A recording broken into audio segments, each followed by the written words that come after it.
Welcome guys चलिए अपनी class से स्टार्ट करते हैं। और आज की क्लास में हम इनकम टैक्स की कुछ डेफिनेशन के बारे में स्टडी करेंगे। चलिए वन बाय वन पढ़ते हैं। देखो सबसे पहले तो क्या है, nature of income tax. Income tax का हम नेचर पढ़ लेते हैं। वैसे तो लास्ट क्लास में आपको पूरा क्लियर हो गया होगा ये देखो, it is a tax on income of an individual और एन एंटिटी। आपको क्लियर हो गया, यानी कोई भी किसी भी इंडिविजुअल की इनकम हो या फिर कोई एंटिटी है, यानी कोई नेचुरल पर्सन है, उसकी इनकम पर हमें टैक्स देना पड़ता है। It is one of the major source of revenue for the government. Government के लिए सबसे मेजर सोर्स है ना। तो responsibility of collection of income tax vest with the central government. और जो रेस्पॉन्सिबिलिटी होती है इसकी टैक्स को कलेक्ट करने की, वो मेन सेंट्रल गवर्नमेंट की होती है। अच्छा, मेन अब यहाँ पर देखते हैं इनकम टैक्स लॉ के जो सोर्स हैं, यानी इनकम टैक्स लॉ का सोर्स। एक तो सबसे पहले तो फर्स्ट है इनकम टैक्स एक्ट 1961। देखो बेटा, 1961 में यहाँ पे टैक्स एप्लीकेबल हुआ था, ये इनकम टैक्स का। वही हमारा पार्लियामेंट के दोनों हाउसेज से पास हुआ था, फिर प्रेसिडेंट की अप्रूवल मिली थी, तो एक्ट बन गया था। तो ये एक्ट तब 1961 से एप्लीकेबल है। इसमें जो सेक्शन है वो आपको मेमोराइज करना है, कई बार क्वेश्चन में आ जाते हैं यहाँ पर। इसमें जो सेक्शन है वो है सेक्शन 298 इनकम टैक्स में। और साथ में जो शेड्यूल है, शेड्यूल 14 शेड्यूल है इसमें। चलिए, साथ में ये तो एक्ट तो एप्लीकेबल होगा ही होगा, साथ में यहाँ पे कुछ रूल्स भी एप्लीकेबल होते हैं। रूल्स ये आते कि जैसे कि जो डिपार्टमेंट है, central board of direct tax, ठीक है। अभी मैंने बोला कि जो डायरेक्ट टैक्स जो लगता है वो गवर्नमेंट डिपार्टमेंट लगाता है। अब उसी गवर्नमेंट डिपार्टमेंट को, यानी जो डायरेक्ट टैक्स लगा रहा है, उसको हम बोलते हैं शॉर्ट फॉर्म में CBDT, central board of direct tax. अब ये रूल्स हमेशा वही बोर्ड बनाता है। देखो, एक्ट बनता है, एक्ट पार्लियामेंट में पास होता है, और रूल्स डिपार्टमेंट लॉ के अंदर में ही। जैसे इनकम टैक्स एक्ट बन गया, अब इस एक्ट में एक अलग से एक बॉडी बन जाती है जो कि डिपार्टमेंट बन जाता है, यानी सीबीडीटी का डिपार्टमेंट बना। सीबीडीटी का डिपार्टमेंट का काम क्या है, लोगों से टैक्स कलेक्ट करना। अब ये जो सीबीडीटी है, टाइम टू टाइम अपने हिसाब से जैसे रूल्स रेगुलेशन अपना इशू करता रहता है। तो वही चीज़ है कि इनकम टैक्स रूल्स 1962 ये फ्रेम्ड किसने किए, CBDT, for proper administration of income tax. Income tax के प्रॉपर एडमिनिस्ट्रेशन के लिए सीबीडीटी रूल्स फ्रेम करता है। चलिए, फिर उसके बाद अभी तो हमने एक दो चीज़ें पढ़ी, यानी जो इनकम टैक्स पर सबसे पहले तो क्या एप्लीकेबल होता है, इनकम टैक्स एक्ट। दूसरा, इनकम टैक्स रूल्स, जो कि 1962 या वैसे भी टाइम टू टाइम अभी भी जैसे रिसेंटली जो रूल्स है वो डिपार्टमेंट इशू करता रहता है। अच्छा, तीसरा, हर साल एक फाइनेंस एक्ट बजट आता है, जिसको कि हम कहते हैं फाइनेंस एक्ट, यानी बजट आता है। और पार्लियामेंट में जब वो फाइनेंस बजट पास हो जाता है और प्रेसिडेंट की अप्रूवल मिल जाती है, तो वही बजट हम क्या बन जाता है, एक फाइनेंस एक्ट बन जाता है। उस वो फाइनेंस एक्ट यानी part of annual budget presented by finance minister in parliament. Parliament में हर साल जो भी उस साल जो भी फाइनेंस मिनिस्टर होता है वही प्रेजेंट करता है। तो ये फाइनेंस एक्ट में जो रेट एप्लीकेबल होते हैं, यानी जैसे बजट है, बजट पास हो गया, तो एक्ट में जो भी रेट एप्लीकेबल होते हैं, तो वही रेट हर साल इनकम टैक्स के वही एप्लीकेबल होते हैं। अच्छा, नेक्स्ट क्या है, सर्कुलर्स एंड क्लैरिफिकेशन। अब ये जो सर्कुलर्स हैं ये भी सीबीडीटी इशू करता है। अभी हमने बोला कि रूल्स तो इशू करता है, साथ में सर्कुलर्स या कोई क्लैरिफिकेशन, लोगों को कोई डाउट है तो उससे रिगार्डिंग ये गाइडेंस भी इशू करता है। अच्छा, नेक्स्ट क्या है, जुडिशियल डिसीजन। अब देखो जुडिशियल डिसीजन है क्या। मान लिया अभी मैंने बोला कि जैसे टैक्स या फिर कोई भी एक्ट की हम बात करें, थोड़ी देर के लिए हम इनकम टैक्स से हट जाते हैं। कोई सा भी एक्ट है, कोई सा भी एक्ट का मतलब चाहे जीएसटी एक्ट है या इनकम टैक्स या कोई भी एक्ट है, कंपनी लॉ का एक्ट, कंपनी लॉ कह लो, कोई सा कंपनीज एक्ट कह लो, कोई भी एक्ट है। अब देखो क्या होता है कि उसी एक्ट के अंडर में एक डिपार्टमेंट बन जाता है कि जो उससे रिलेटेड सारे मैटर्स को देखता है। अब डायरेक्ट टैक्स में डिपार्टमेंट बना सीबीडीटी का, ऐसे जीएसटी के केस में जीएसटी का अलग से पोर्टल है, यानी जीएसटी का डिपार्टमेंट होता है, गवर्नमेंट डिपार्टमेंट जो कि टैक्स कलेक्ट करता है ना। जो कंपनीज एक्ट में भी अलग से एक डिपार्टमेंट है, कंपनीज एक्ट से रिलेटेड जो सारी एक्टिविटीज़ देखता है। अच्छा, अब कहीं पे भी दो पर्सन है, दोनों के मान ली डिपार्टमेंट में और एसएससी में। एसएससी हम यहाँ इसलिए मैं वर्ड यूज़ करी क्योंकि हम डायरेक्ट टैक्स की बात कर रहे हैं। अब डायरेक्ट टैक्स जिस पर भी लग रहा है और डिपार्टमेंट में कोई डिस्प्यूट हो गया, डिस्प्यूट का मतलब है किसी मैटर में डिपार्टमेंट कह रहा है कि आप पर इतना टैक्स लगना है और एसएससी कह रही कि नहीं मेरे पर इतना टैक्स नहीं लगना है, कोई ऐसा किसी भी मैटर को कोई डिस्प्यूट है। अब वो डिस्प्यूट कहाँ गया, किसी भी, पहले तो देखो हर एक्ट के अंदर में एक जुडिशियल अथॉरिटी होती है, जुडिशियल यानी उसी का डिपार्टमेंट होता है कि जो उससे रिलेटेड मैटर सुनता है। जैसे इनकम टैक्स में भी हम कहेंगे कि एक इनकम टैक्स डिपार्टमेंट होता है, ठीक है, वो सारे जो डिस्प्यूट्स होते हैं पहले वहीं पे वो सारे सुने जाते हैं। और यदि वहाँ का जो डिसीज़न होता है, डिसीज़न आया और एसएससी नहीं सेटिस्फाई है और वो अपील में जाना जाता है तो वो आईटीएटी में जा सकता है। आईटीएटी का मतलब है इनकम टैक्स अपीलेट ट्रिब्यूनल में जा सकता है। और यदि उसके डिसीजन में से भी नहीं वो सेटिस्फाई है तो उसके बाद में वो फिर कहाँ जा सकता है, हाई कोर्ट, और हाई कोर्ट से नहीं सेटिस्फाई है डिसीजन से तो फिर then he can go to the supreme court for the appeal. अच्छा, एक और चीज़ यहीं पे, जैसे जुडिशियल डिसीजन का मतलब है मानिए कोर्ट में कोई भी केस है, यानी इनकम टैक्स का से ही रिलेटेड मैं बात करूँ या जीएसटी, वो तो हमारा अलग से इनडायरेक्ट टैक्स का पार्ट हो गया। इनकम टैक्स में ही मान लिया जो जुडिशियल बॉडी है उन्होंने कोई डिसीजन दिया किसी मैटर से रिलेटेड, ठीक है। अब जो जजेस ने, यानी जुडिशियल बॉडी कह लो या जुडिशियल अथॉरिटी कह लो, उन्होंने जो डिसीजन दिया है वो डिसीजन क्या बन जाता है, एक लॉ बन जाता है। अब आप कहेंगे मैम वो लॉ कैसे हो गया, देखो मैं थोड़ा सा सीधे सीधे ऐसे समझाऊंगी आपको। एक एसएससी है, एसएससी का मतलब वही जिस पर इनकम टैक्स एप्लीकेबल होना था, मिस्टर ए, और डिपार्टमेंट में कोई डिस्प्यूट हो उन दोनों के बीच में, इन दोनों से रिलेटेड वो मैटर जज के पास गया, अथॉरिटी के पास गया, जुडिशियल अथॉरिटी के पास, और जजेस ने कोई डिसीजन दिया, चलो ठीक है डिसीजन दे दिया उन्होंने। अब मान लिया फ्यूचर में थोड़े से टाइम बाद या कुछ टाइम बाद उसी टाइप का मैटर, जैसे कि मिस्टर ए डिपार्टमेंट के बीच में डिस्प्यूट का मैटर था, उसी से मिलता जुलता कोई मैटर फिर दोबारा से जुडिशियल बॉडी के पास में आया, लेकिन पर्सन कोई और है। अब मान लीजिए मिस्टर सी है या फिर डिपार्टमेंट है या कोई और है, अब इनके बीच का नहीं है, अब कोई और है, लेकिन मैटर वही मिलता जुलता है। अब वही फिर वही जुडिशियल बॉडी में आया तो जजेस जो डिसीजन देंगे तो वो क्या करते हैं कि पहले के जो जिस उसी टाइप का जो मैटर पहले जुडिशियल बॉडी के पास में आया है, यानी मिस्टर ए डिपार्टमेंट का जो मैटर आया था और उस टाइम पे जजेस ने जो डिसीजन दिया था, तो ये वाले जजेस उस डिसीजन को रेफर करते हैं, उसको कंसीडर करके फिर सेम वैसे ही डिसीजन सुनाते हैं।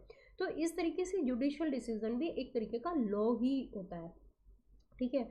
तो यदि हम यहाँ पे देखें इनकम टैक्स लॉ के सोर्स कौन से होंगे, देखो सबसे पहले तो हमारा एक्ट यानी 1961 में जो बना था इनकम टैक्स एक्ट, दूसरे हमारे रूल्स इनकम टैक्स के रूल्स 1962 में, और तीसरा हमारा कई बार क्या होता है कि रूल्स भी कौन करता है, सीबीडीटी।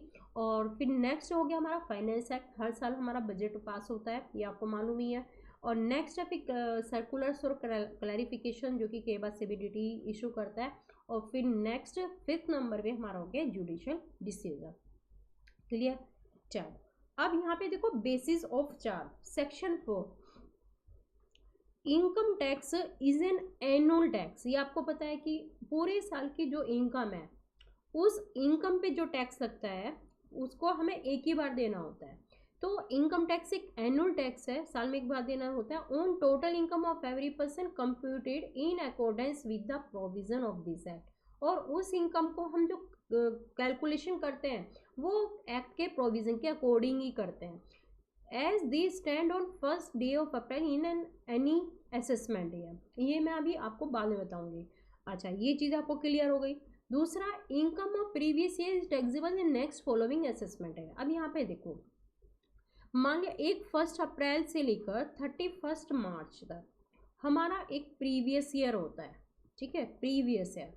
और इसी तरीके से एक असेसमेंट ईयर होता है हमारा, जिस ये भी कब से होता है, 1 अप्रैल से लेकर 31 मार्च तक।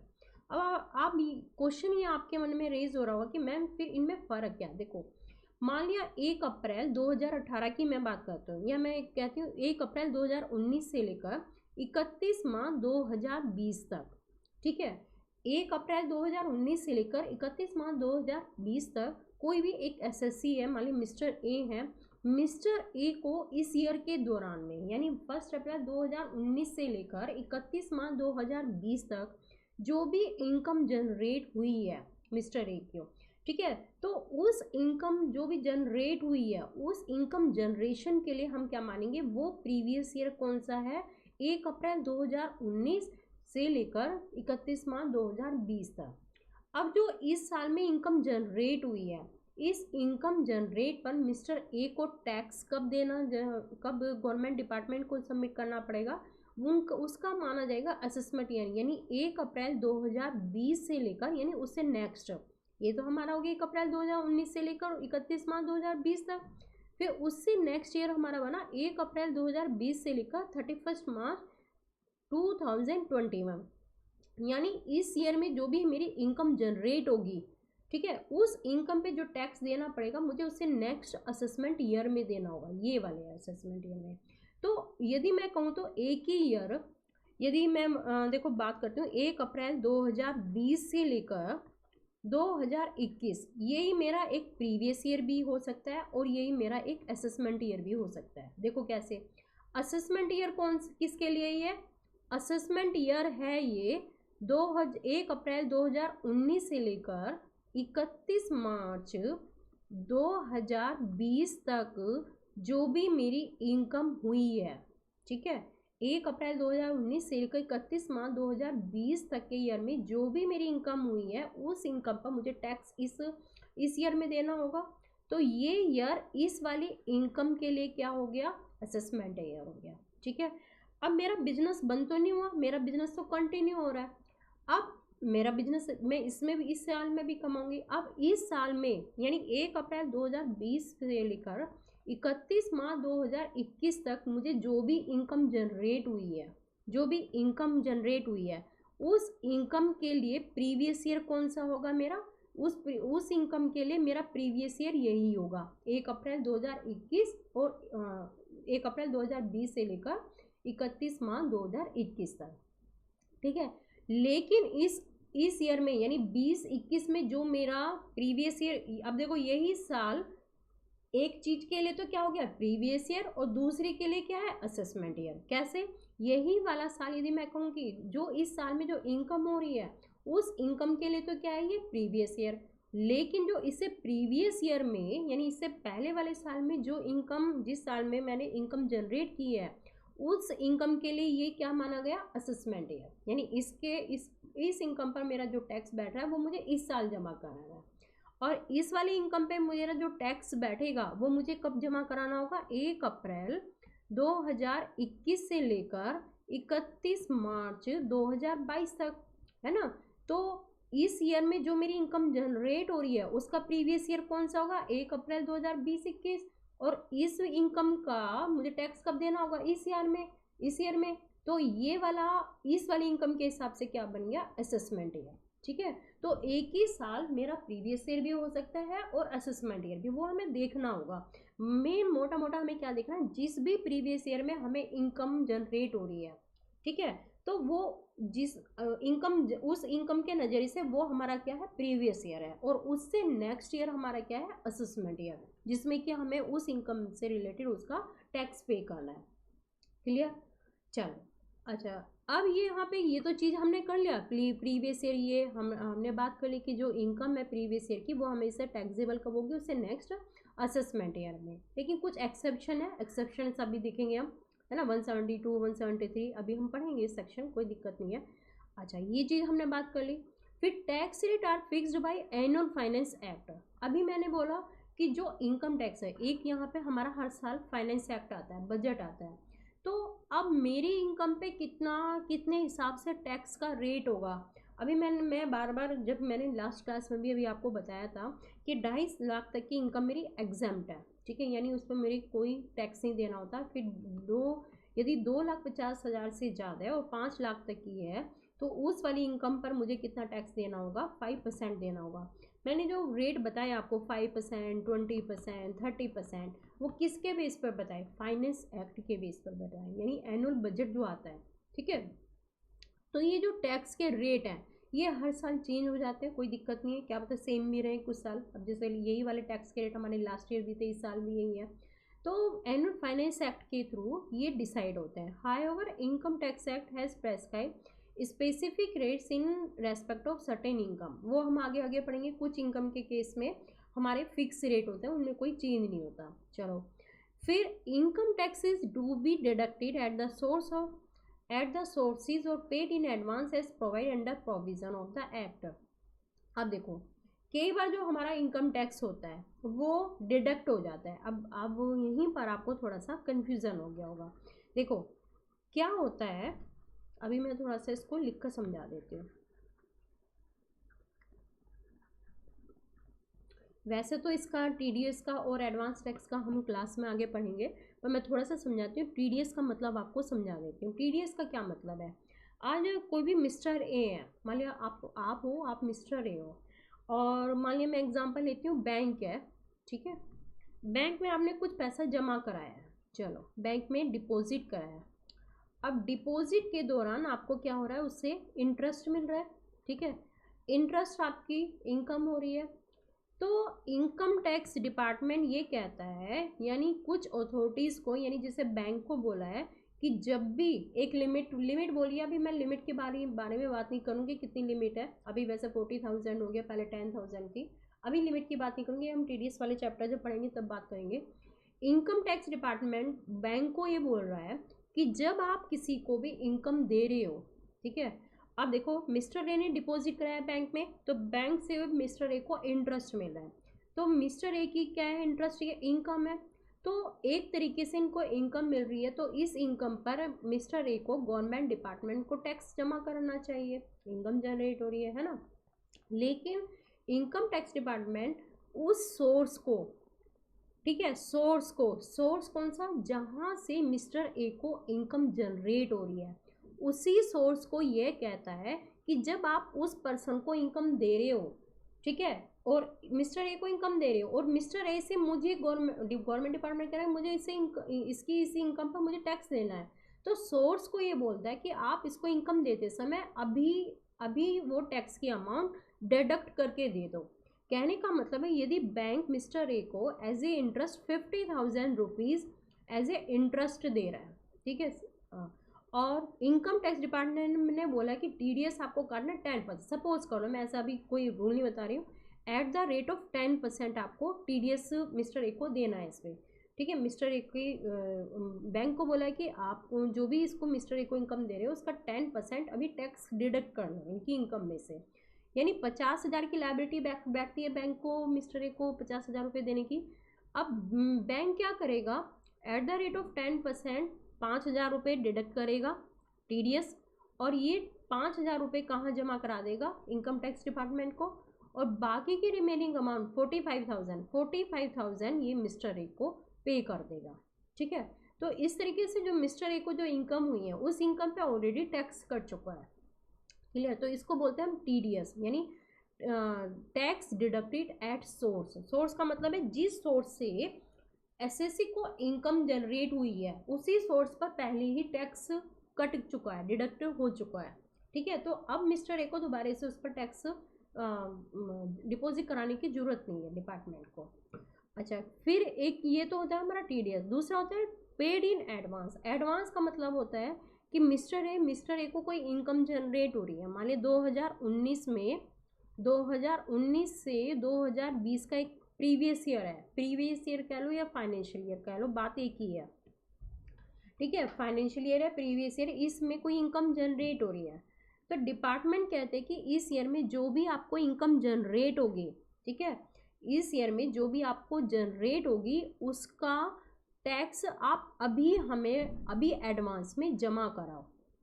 अब आपके मन में एक क्वेश्चन हो आएगा कि अभी मैडम आपने बोला कि असेसमेंट ईयर में हमें टैक्स जमा कराना होगा। देखो बेटा, असेसमेंट ईयर का मतलब होता है कि यानी बात तो वो है कि हमें टैक्स जमा कराना होता है असेसमेंट ईयर में, लेकिन असेसमेंट ईयर का मतलब ये होता है कि जहाँ पर हम अपनी टैक्स की कैलकुलेशन करते हैं, यानी 2019 से लेकर 2020 में मेरी जो भी इनकम जनरेट हुई है, अब इनकम जनरेट पर मैंने कुछ, मेरा साल तो ये कब ख़त्म हुआ, 31 मार्च 2020 तक, और मुझे पता नहीं, माने मैं एडवांस यदि मैं पैसे पहले ही गवर्नमेंट डिपार्टमेंट को जमा करा रही हूँ, मुझे भी, मैं 2019 में ही हूँ, अभी 2020 अभी आया नहीं सपोज करो, और इनकम, पूरे साल की इनकम मैं पहले से एडवांस में थोड़ा सा एजम्पशन लेके चलूँगी, अच्छा मेरी 1 अप्रैल 19 से लेकर 2020 तक इतनी इनकम होगी, तो इतने के बेस पर इतना एडवांस, इतना टैक्स बैठेगा, तो मैं इतना एडवांस गवर्नमेंट को डिपॉजिट करा देती हूँ। अब लास्ट जो साल ख़त्म होगा वो कब ख़त्म होगा? 31 मार्च 2020 में ख़त्म होगा। ईयर तो 2020 में ख़त्म होगा ना। अब मैं क्या करूँगी, अगले साल यानी 1 अप्रैल 2020, 1 अप्रैल 2020 से लेकर 31 मार्च 2021, ये मेरा क्या है? असेसमेंट ईयर है। असेसमेंट ईयर का मतलब है मैं अब इस असेसमेंट ईयर में इस इनकम पे मेरा कितना टैक्स बैठा है इसका सिर्फ कैलकुलेशन करूँगी। ठीक है, कैलकुलेशन। असेसमेंट ईयर में हम क्या करते हैं? कैलकुलेशन करते हैं। टैक्सेबल हमारी असेसमेंट ईयर में होती है, हमने हालांकि एडवांस में जमा करा दिया है उसी प्रीवियस ईयर में, लेकिन हम यहाँ पे कैलकुलेशन करते हैं क्योंकि हमारी जो इनकम इस ईयर में जो इनकम हमारी जनरेट हुई है वो टैक्सेबल हमारी वैसे इसी असेसमेंट ईयर में होती है, लेकिन हमने पहले से एडवांस गवर्नमेंट को हम जमा करा देते हैं।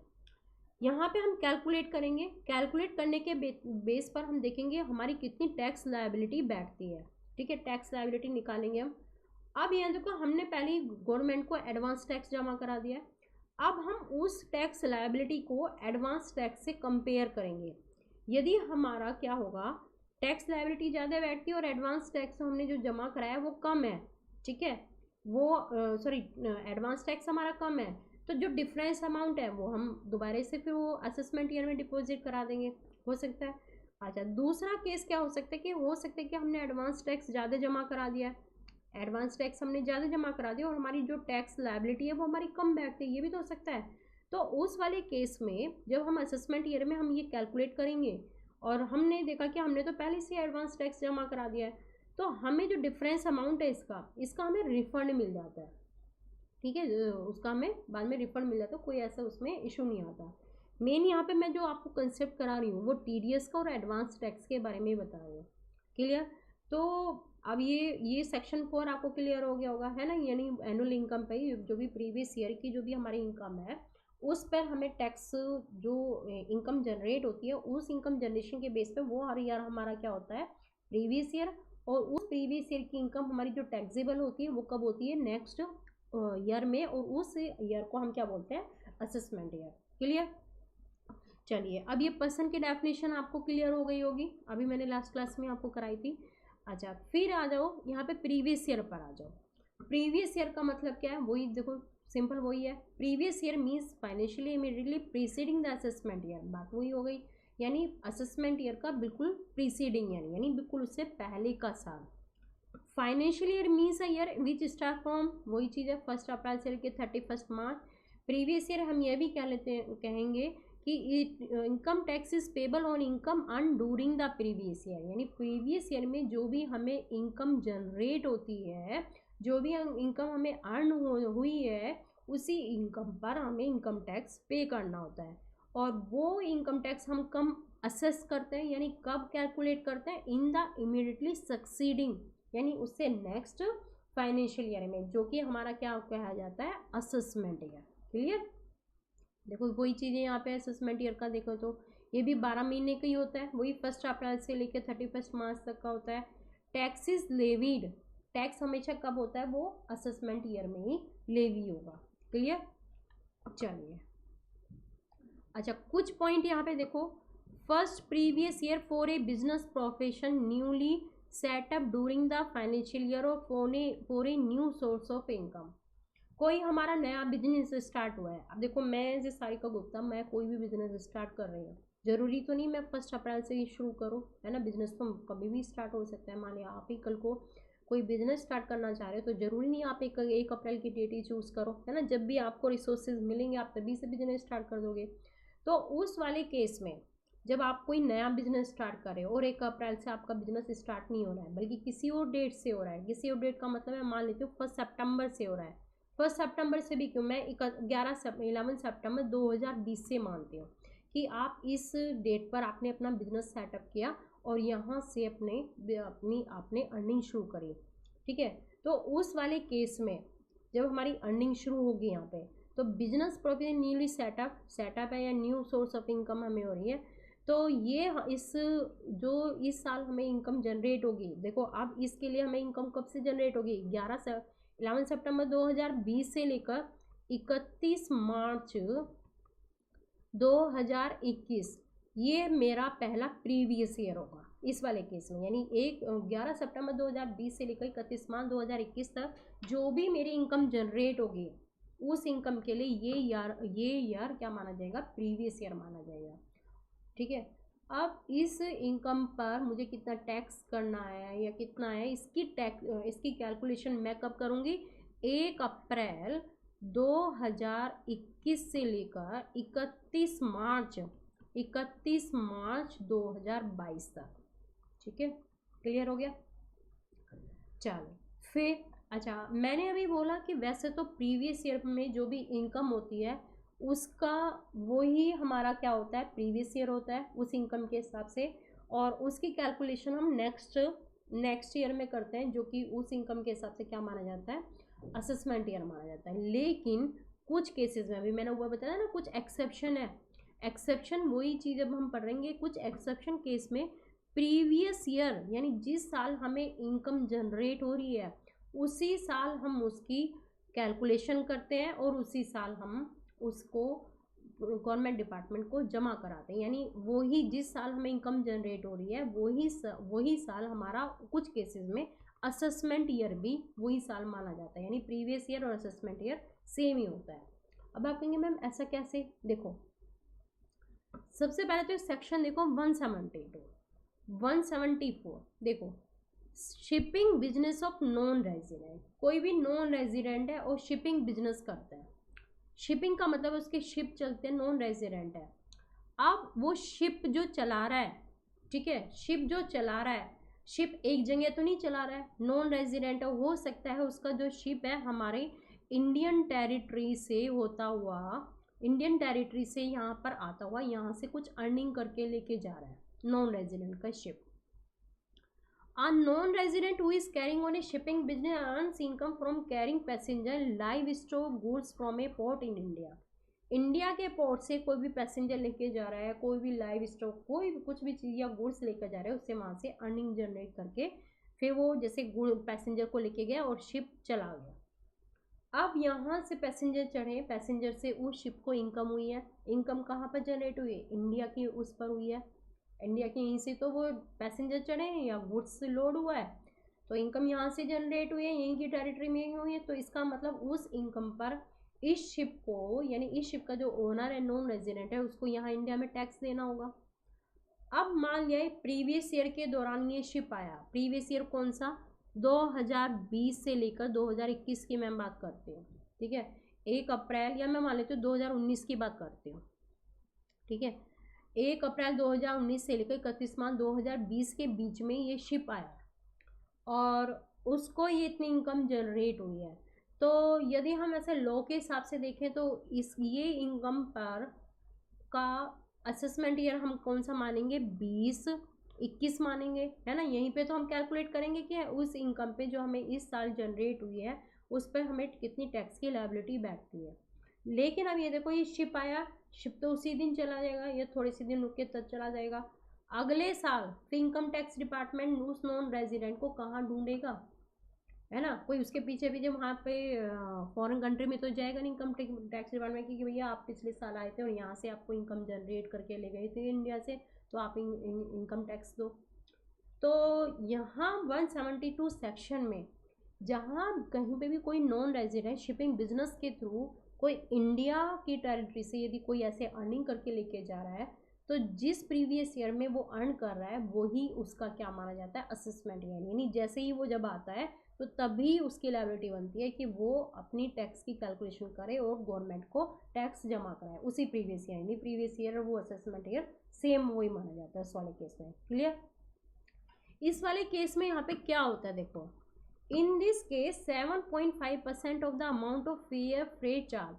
अब जो वो फेयर फ्रेट चार्ज जो भी वो उस शिप के थ्रू इंडिया के पैसेंजर्स या गुड्स के थ्रू जो भी वो फेयर चार्ज कलेक्ट कर रहा है, जितना भी क्या है उसका 7.5%, डायरेक्ट हम 7.5% निकालते हैं, वो क्या मानते हैं, deem to be the income of such SSC, वो वाली उस एसएससी की इनकम मानी जाएगी। मान लिया उसने 100 रुपये कलेक्ट किए तो 100 नहीं मानी जाएगी, 100 का 7.5%, ठीक है। ऑन भी टैक्सेस चार्ज, जिस अमाउंट पे और उस अमाउंट पे जो भी 7.5% जो इनकम मानी जा रही है डीम्ड, उस पर टैक्स चार्ज किया जाएगा। क्लियर, ये था हमारा अंडर ये सेक्शन 172। अच्छा, एक और चीज, अब आ जाओ यहाँ पर 174 में, assessment of person living India. Living India मतलब कोई पर्सन है, ये 1920 में कोई बिजनेस कर रहा था, इस प्रीवियस ईयर के दौरान उसे कोई इनकम जनरेट हुई, चलो भैया खत्म हुई। लॉ के हिसाब से हम देखते हैं इस ईयर में जो भी इनकम जनरेट होगी उसका असेसमेंट ईयर कौन सा होगा, 2021।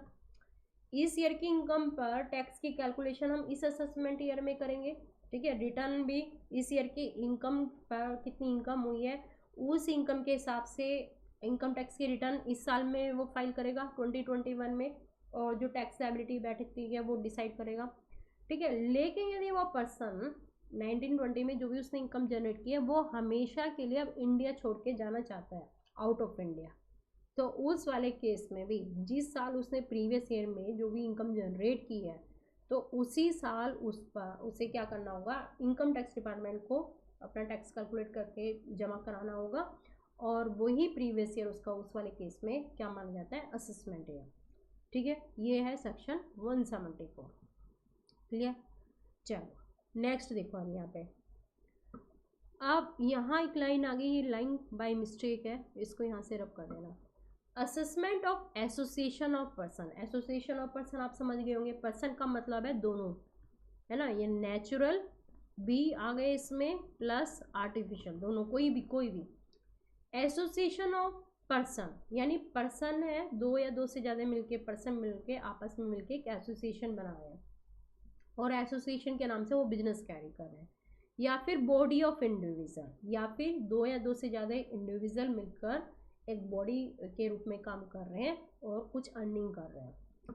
Artificial judicial person formed under किसी भी पर्टिकुलर पर्पज से बनी है यहाँ पे, तो यहाँ पे ये क्या कह रहा है कि मान लिया कोई एसोसिएशन ऑफ पर्सन बनी है या बॉडी ऑफ इंडिविजुअल्स है या कोई आर्टिफिशियल जुडिशियल पर्सन है वो बना है, और total income of such person body और judicial person for the period from the expiry of the previous year for that assessment up to the date of a dissolution shall be chargeable to tax in that assessment year. Clear हुआ नहीं?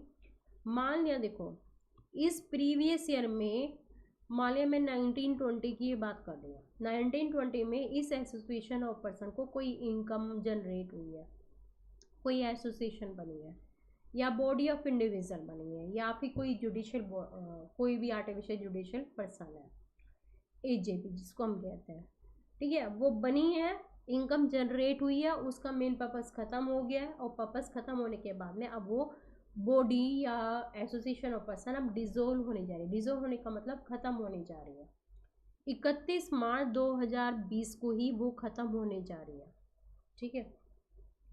अब 19-20 में उसको जो income generate हुई है वो income कब टैक्सेबल होगी? वैसे तो लॉ के हिसाब से देखें 2021 में होनी चाहिए वही असेसमेंट ईयर, लेकिन जब वो बॉडी रही नहीं, डिसोल्व हो गई, या फिर आर्टिफिशियल जो एजेपी है या फिर एसोसिएशन ऑफ पर्सन है, जब वो बॉडी ही नहीं रही, डिसोल्व हो गई, तो अगले साल असेसमेंट ईयर में इनकम टैक्स डिपार्टमेंट किसको नोटिस भेजेगा, किससे टैक्स मांगेगा, किससे मांगे? किसी से नहीं, क्योंकि वो तो बॉडी ही खत्म हो गई है, वो तो डिसोल्व हो गई है ना।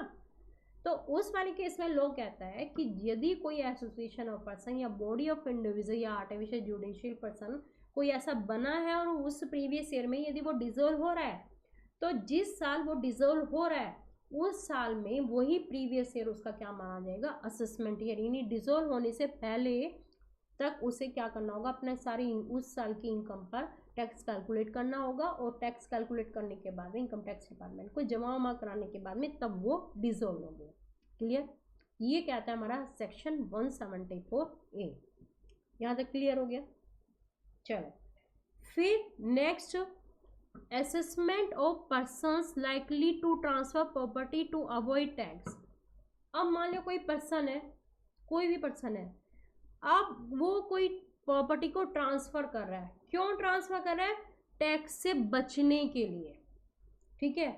तो यदि किसी भी असेसिंग ऑफिसर कहते हैं जो गवर्नमेंट डिपार्टमेंट का यानी इनकम टैक्स डिपार्टमेंट का जो असेसिंग का काम करते हैं यानी जांच पड़ताल का काम करता है ना, जो यदि असेसिंग ऑफिसर को ये लगता है कि किसी भी करंट असेसमेंट ईयर में कि कोई भी पर्सन चार्ज कर रहा है या सेल कर ट्रांसफर कर रहा है कोई भी ऐसा कोई अपनी असेट्स टैक्स से बचने के लिए कर रहा है, then the total income of such person for that period, तो उस पीरियड की जो भी उस पर्सन की जो भी सारी इनकम है, ठीक है, फ्रॉम 1 अप्रैल से लेकर that assessment year till that date, तो वो उसी सेम असेसमेंट ईयर में चार्जेबल होगी। कहने का मतलब है जिस भी हम प्रीवियस ईयर के हिसाब से मैं आपको समझाऊंगी 1920 में कोई एक 1920 का प्रीवियस ईयर कह लो, देखो एक ही ईयर को हम प्रीवियस ईयर भी कह सकते हैं, एक ही ईयर को हम असेसमेंट ईयर भी कह सकते हैं। यही 1920 का ईयर प्रीवियस ईयर होगा कौन सी इनकम के लिए? जो इस ईयर में इनकम हुई है। और यही 1920 का ईयर असेसमेंट ईयर भी हो सकता है कौन सी इनकम के लिए? वो इनकम जो 1819 में जनरेट हुई है। 1819 में जो इनकम जनरेट हुई है उसका असेस हमें इस ईयर में करना है ना, तो वही चीज़ है, यहाँ मैं आपको कंफ्यूज नहीं करना चाह रही हूँ। अब मान लें 1920 ईयर में प्रीवियस ईयर में कोई इनकम किसी एसएससी को जनरेट हुई है और असेसिंग ऑफिसर को लग रहा है कि इस प्रीवियस ईयर में वो पर्सन ऐसा कुछ कर रहा है कि अपनी प्रॉपर्टी को ट्रांसफ़र कर रहा है जिससे कि वो टैक्स से अवॉइड हो सके, तो असेसिंग ऑफिसर चाहता है तो वही प्रीवियस ईयर में उसे कह सकते हैं कि आप अभी अपनी इस इनकम पर टैक्स कैलकुलेट करो और हमें जमा कराओ, यानी फिर वो प्रीवियस ईयर ही उसका क्या माना जाएगा? वही असेसमेंट ईयर होगा, है ना। इस ईयर में इनकम जनरेट हुई है तो उसको इसी ईयर में उस पर टैक्स कैलकुलेट करके इसी ईयर में यहाँ पे डिपार्टमेंट को जमा कराना होगा। नेक्स्ट 2021 के लिए वो गवर्नमेंट डिपार्टमेंट वेट नहीं करेगा, यानी असेसमेंट ईयर ये नहीं होगा फिर इस इनकम के लिए, बल्कि यही 1920 ही रहेगा। क्लियर यहाँ पर? चल फिर वही चीज़ अभी मैं डिसकंटिन्यू बिजनेस, अभी मैंने यहाँ पे बोला ना एसोसिएशन और पर्सन के केस में मान लिया वो डिसॉल्व होने जा रही है, तो डिसॉल्व होने जा रही तो फिर आगे नेक्स्ट असेसमेंट ईयर में डिपार्टमेंट किसको नोटिस भेजेगा, किससे मांगेगा? तो उसी साल। तो ऐसे ही मान लिया कोई बिजनेस हम डिसकंटिन्यू करना चाह रहे हैं, मान लिया मैं एज ए सोल प्रोप्राइटर ही कोई काम कर रही हूँ और मैं आज कोई बिजनेस को डिसकंटिन्यू करना चाह रही हूँ 1920 में, ठीक है।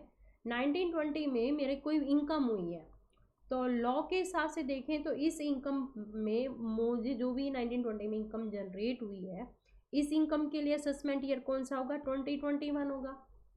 इसकी इनकम पर मुझे टैक्स की कैलकुलेशन कब करनी होगी? 2021 में, है ना। रिटर्न मुझे 2021 में फाइल करनी होगी। लेकिन यदि मैं इस बिज़नेस को डिसकंटिन्यू करना चाहती हूँ यानी इस बिज़नेस को बंद करना चाहती हूँ तो डिपार्टमेंट कहता है कि आपको अभी 1920 में ही अपनी इनकम पे टैक्स कैलकुलेट करो और हमें जमा करो, ठीक है। तो उस वाले केस में भी मेरा वही प्रीवियस ईयर क्या बन जाएगा? वही असेसमेंट ईयर होगा। क्लियर? अब हमने यहाँ पे कुछ सेक्शन वही एक्सेप्शन के सेक्शन पढ़े हैं, यानी वैसे तो हम कह रहे हैं कि प्रीवियस ईयर हमारा कुछ और एक होता है और असेसमेंट ईयर हमारा उससे सक्सीडिंग का मतलब उससे नेक्स्ट असेसमेंट ईयर होता है, लेकिन कुछ केसेस में एक्सेप्शन कौन सा? 172 पढ़ा हमने शिपिंग का, 174 पढ़ा 174A, है ना। 174 जहाँ पर कि वो कोई भी पर्सन हमेशा के लिए इंडिया छोड़ के जा रहा है। 174A पढ़ा एसोसिएशन बॉडी ऑफ इंडिविजुअल या आर्टिफिशियल जुडिशियल पर्सन के केस में जब वो कोई डिसॉल्व होने जा रही है, या फिर कोई भी पर्सन है जो कोई टैक्स अवॉइड करने के लिए अपनी प्रॉपर्टी को ट्रांसफ़र कर रहा है तो उस वाले केस में भी प्रीवियस ईयर और असेसमेंट ईयर सेम होंगे अंडर सेक्शन 175। और नेक्स्ट हमने 176 पढ़ा कोई भी बिजनेस हम डिसकंटिन्यू करना चाहते हैं, ठीक है। तो उम्मीद है कि आप लोगों को ये पॉइंट्स पूरे क्लियर हो गए होंगे, कोई इसमें यहाँ पे डाउट नहीं होगा। चलो अब यहाँ पे हम थोड़ा सा डेफिनेशन देखते हैं एसएससी की। एसएससी वैसे तो आप समझ गए होंगे लेकिन डेफिनेशन तो हमें देखनी होगी। सेक्शन 2 सबसेक्शन 7 में एसएससी की देखो कोई भी वो पर्सन बाय वो मैनी टैक्स और any other sum of money, कोई भी वो पर्सन जिसके थ्रू टैक्स या कोई भी सम ऑफ मनी जैसे कि fine, interest, penalty is payable under the act. Income tax act में के थ्रू जो भी कोई भी टैक्स या कोई भी सम ऑफ मनी उसके थ्रू पे होनी है गवर्नमेंट डिपार्टमेंट को, उस एसएससी यानी उस पर्सन को हम क्या मानते हैं, एसएससी मानते हैं। Every person in respect of वो many proceeding has been taken under the income tax act. Income tax act में जिस भी पर्सन के रेस्पेक्ट में प्रोसीडिंग हुई है, प्रोसीडिंग ली गई है for the assessment of his income और income of any other person respect of which he is assessable या to determine the law system by him, है ना। तो वही पर्सन जिसकी इनकम की टैक्स कैलकुलेशन करनी है वो हम क्या मानेंगे, उसे एसएससी मानेंगे। Every person who is deemed to be SSC under any provision of the act representative SSC। कई बार को क्या होता है कि कोई पर्सन दूसरे को रिप्रेजेंट करता है, मतलब एक है पर्सन और उसको कोई और रिप्रेजेंट कर रहा है, तो उस वाले केस में जो रिप्रेजेंट कर रहा है वो भी क्या माना जाएगा, एक एसएससी समझा जाएगा। डीम्ड वो भी एसएससी माना जाएगा। और जिसको वो रिप्रेजेंट कर रहा है, तो जिसको वो यदि जिसको भी इनकम जनरेट हो रही है, जिसको वो कोई भी पर्सन रिप्रेजेंट कर रहा है एज ए एसएससी, वो जो डीम्ड माना जाएगा, फिर उसकी रेस्पॉन्सिबिलिटी मानी जाएगी टैक्स जमा कराने की। ठीक है। फिर next, every person who is deemed to be an SSC in default under any provision of the act, a person is said to be an SSC in default if he fails to comply with the duties imposed upon him under income tax law। Her person जिसको कि हमने deemed माना है as a SSC, अब यदि वो default माना जाता है किसी भी प्रोविज़न में, प्रोविज़न यानी एक्ट में बहुत सारे प्रोविज़न होते हैं, एक्ट के किसी भी प्रोविज़न में यदि डिफॉल्ट माना गया है तो वो पर्सन हम उसको क्या मानेंगे, एन एसएससी इन डिफॉल्ट। यदि वो किसी भी प्रोविज़न को या किसी भी प्रोविज़न को फॉलो नहीं कर रहा है तो वो माना जाएगा एसएससी इन डिफॉल्ट। क्लियर। चलो, ये हो गया हमारा एसएससी की डेफिनेशन। अब यहाँ पे देखो थोड़ा सा मोस्ट इम्पोर्टेंट है, rounding off total income. Total income को हम राउंड ऑफ करते हैं। देखो सबसे पहले इनकम टैक्स में हमारा क्या होता है कि हमारी 5 हेड में इनकम होती है।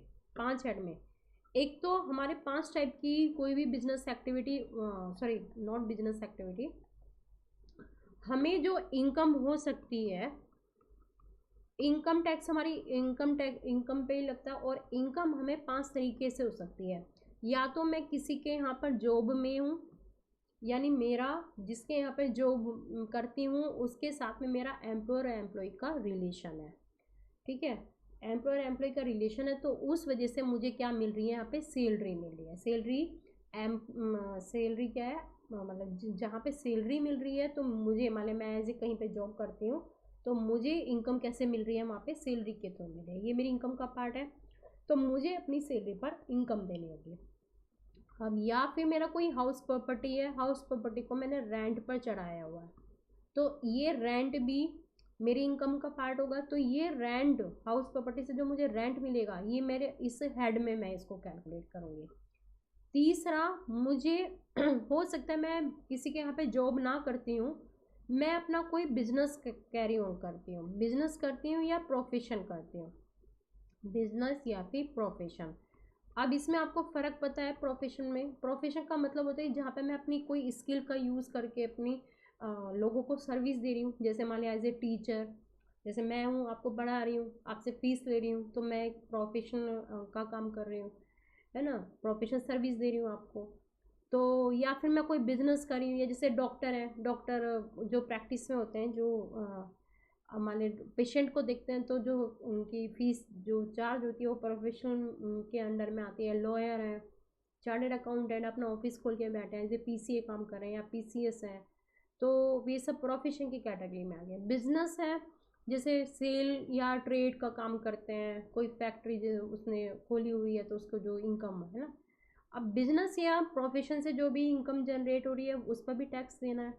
या तो मैं कहीं पर जॉब कर रही हूँ या फिर मैं अपना खुद को खोल के बैठे हूँ, ये भी हो सकता है। या फोर्थ क्या हो सकता है कि मेरी कोई असेट्स है, नॉट असेट्स। असेट्स जनरली हम वर्ड का यहाँ पे यूज़ करते हैं, असेट्स वर्ड हम यूज़ करते हैं जब हमारी कोई बिजनेस से बिलोंग होती है। हो सकता है कि मेरी हाउस होल्ड असेट्स हो, मेरे घर का ही कोई हो, ठीक है, कोई भी असेट्स हो। यहाँ पे मैं ऐसे अभी आपको अकाउंटिंग उससे हिसाब से कंफ्यूज नहीं करना चाहिए।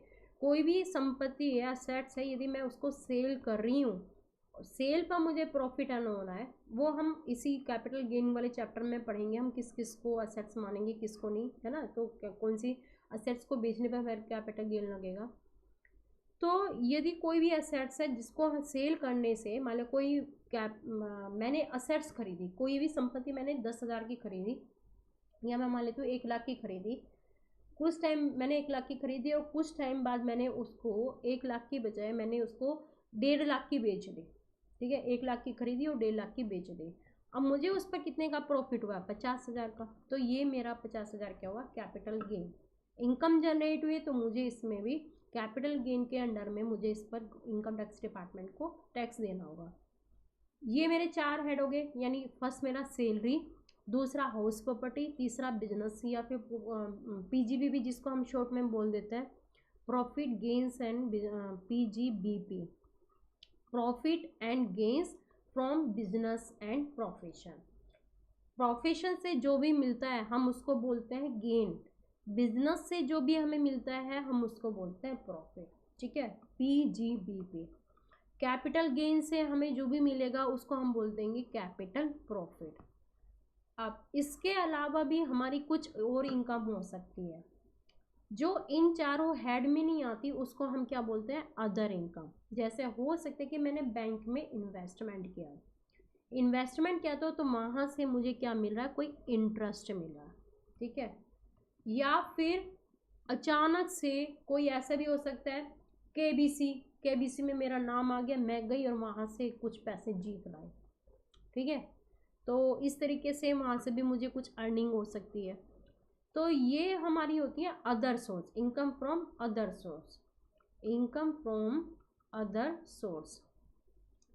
तो ये मेरे 5 हेड होते हैं, 1 2 3 4 5। तो 5 हेड की जो मुझे इनकम है, तो मैं इनकम टैक्स में क्या करूँगी? पांचों की इनकम मैं सब क्या करूँगी? टोटल करूँगी। ये मेरी हो गई यहाँ पे टोटल इनकम।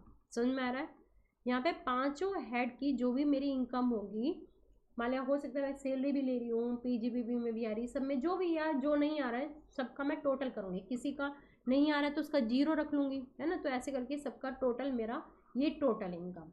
अब ऊपर आ जाओ, जो मैं समझाना चाह रही थी आपको, जिसके बारे में मैंने आपको इतना कहानी सुनाई है। देखो यहाँ कह रहे कि rounding off total income under section 288A, वही टोटल इनकम की मैं बात कर रही हूँ, यानी पांचों हेड की जो मेरी टोटल इनकम होगी उसका हमें मुझे राउंड ऑफ करना होगा नियरेस्ट मल्टीपल ऑफ 10 रुपीज़ में। एग्जाम्पल बताऊंगी, देखो एग्जाम्पल देखो। फॉर एग्जाम्पल यदि टोटल इनकम इतनी बैठ रही है 8,79,467, ठीक है। तो मुझे ये वाला लास्ट वाला वर्ड देखना होगा, यहाँ 67 का ये 7 5 या 5 से ग्रेटर है, तो मुझे टेंस में राउंड ऑफ करना होगा 10 रुपीज़ में। 10 रुपीज़ में यानी वंस टेंस 100, टेंस डिजिट पर मेरा क्या है? 6 है। तो ये वंस डिजिट का नंबर 5 या 5 से ग्रेटर है, मेरे टेंस डिजिट का नंबर मतलब एक प्लस हो जाएगा। तो मैं इसको राउंड ऑफ कैसे करूँगी? 8,79,470। क्लियर? अच्छा, यदि मेरी इनकम इतनी है, अब यहाँ पे भी देख लो, 8,79,464.90। वंस डिजिट का नंबर देखूंगी, वंस डिजिट का ये नंबर कौन सा है? 4। वंस टेंस 100 1000 ऐसे तो चलता है। 1 डिजिट का नंबर 4 है, 5 से कम है, ठीक है। 10 का राउंड ऑफ करना है तो क्या हो जाएगा मेरा? 60। तो उस वाले केस में मैं यदि राउंड ऑफ करूँगी तो मेरी जो राउंड फिगर होगी दैट विल बी 8,79,460 रुपीज़। अब ये बताओ क्लियर हुआ नहीं? तो वही टोटल इनकम, यानी पांचों हेड की इनकम लूँगी, उसका टोटल करूँगी, टोटल का फिर मैं राउंड ऑफ करूँगी। राउंड ऑफ किस में? नियरेस्ट मल्टीपल ऑफ 10 रुपीज़ में। क्लियर? अच्छा, अब वैसे तो इनकम टैक्स में हमारा क्या होता है कि हम यहाँ पे टोटल इनकम करते हैं, टोटल इनकम में से फिर मैं अभी डिटेल में नहीं जाना चाहूँगी क्योंकि अभी तक आपने कुछ नहीं पढ़ा, लेकिन मोटा मोटा ऐसे समझ लो। फिर उसके बाद में हम क्या करेंगे, चैप्टर 6 से की हम कुछ डिडक्शन का मतलब है, हो सकता है हमने कहीं इन्वेस्टमेंट किया हो तो वो हम इन्वेस्टमेंट की यहाँ से अमाउंट माइनस कर देते हैं।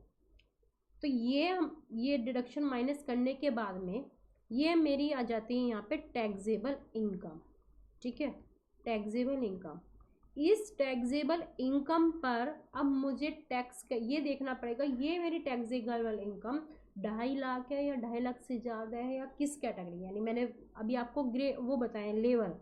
2.5 लाख है तो मैं पूरी इनकम एग्जाम्पल है, यदि 2.5 लाख से ज़्यादा है तो वही 5% या 20% या 30% जिसके बेस पे भी है उसी के बेस पर मैं अपना इस पर टैक्स कैलकुलेट करूँगी। टैक्स क्लियर, टैक्सेबल इनकम पे मैं परसेंटेज के बेस पे टैक्स कैलकुलेट करूँगी। अब जो भी मेरा टैक्स आएगा वो यदि पॉइंट्स में या उसमें, तो उसको भी मुझे राउंड ऑफ करना होगा। तो वही चीज़ मैं 288B में यहाँ पे बता रही हूँ अभी आपको। ठीक है, 288B में rounding off tax, the amount of tax कोई सा भी है। देखो टैक्स मैंने वहाँ पे कैलकुलेट किया है, यहाँ पर मैंने टैक्स कैलकुलेट किया है। अच्छा, हो सकता है ये मैंने अपना टैक्स बताया है कि मेरा टैक्स इतना है, अब मेरा पहले से ही कोई टीडीएस कट चुका है, बैंक ने मेरा टीडीएस काट लिया, तो मैंने तो अपना पूरी टैक्स लायबिलिटी निकाल ली है कि भैया मेरी इतनी टैक्स लायबिलिटी बैठती है। और टीडीएस जो बैंक ने पहले ही काटा था वो मैं माइनस करके दिखाऊंगी, क्योंकि पहले ही मैंने, अब मेरी लायबिलिटी तो यही बैठेगी ना। या मेरे पास कोई इंटरेस्ट बैठता तो इंटरेस्ट में प्लस कर दूंगी, या कोई मैंने एडवांस टैक्स जमा कराया तो वो मैं माइनस करके दिखाऊंगी। ये मेरी टैक्स लायबिलिटी बैठेगी नेट। यही तो मेरी टैक्स लायबिलिटी बैठेगी ना।